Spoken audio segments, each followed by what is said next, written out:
Without revealing too much of the details of the agreement, both the Lae MP and the landowner company boss, George Guare, said the deal was the best they could come up with under the current circumstances. And the circumstances were that the government had already chosen the Filipino company ICTSI as the port operator of Lae, without the involvement of the Ahi and Labu landowners. Because they were on the verge of shutting down the wharf. Over the past month, John Rosso, as member for Lae, helped facilitate meetings between the government, the Filipino investor and the landowners. The Port Operator has basically agreed to our demands in writing, and we've come to a consensus for that, and with the full agreement of the landowners. And I'm fairly happy with it. The decision was the landowner's final decision, but as long as they're happy, I'm happy. So going forward for us now is basically ensuring that we continue on working with ICTSI so that we ensure there's a smooth transition.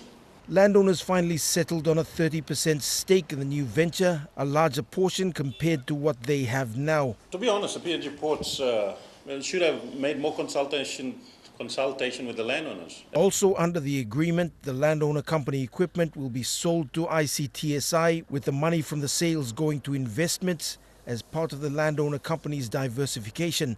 Nearly all the members of the current workforce of 500 will be absorbed by the new port operator. 26 of them will be sent to the Philippines to start training to use new technology that will be brought in. My biggest problem is I don't want anyone to lose their jobs. And I want the landowners in Lae to get what's fair for them.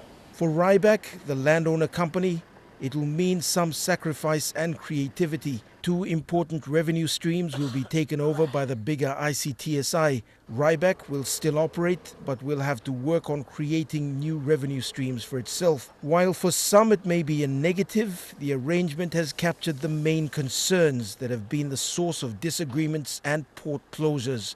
But importantly for us, we've got to ensure that our interest is protected and those also of our workers. There'll be no major job losses, the unions will remain, and the landowners will own more and be active participants in the Lae Port's operations.